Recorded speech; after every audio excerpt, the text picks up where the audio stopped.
চলচ্চিত্র পরিচালক সমিতি সহ 13টি সংগঠন বয়কট করেছিল শাকিব খানকে।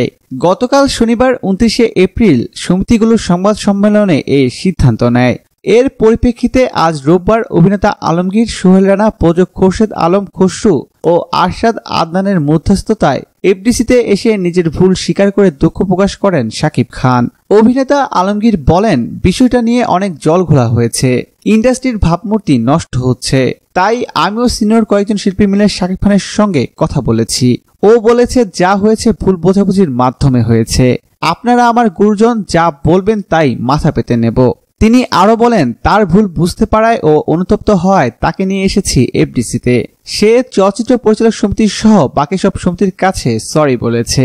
সে বলেছে পারিবারিক ও মানসিকভাবে বিপর্যস্ত থাকায় কিছু কথা না বুঝে বলে ফেলেছে।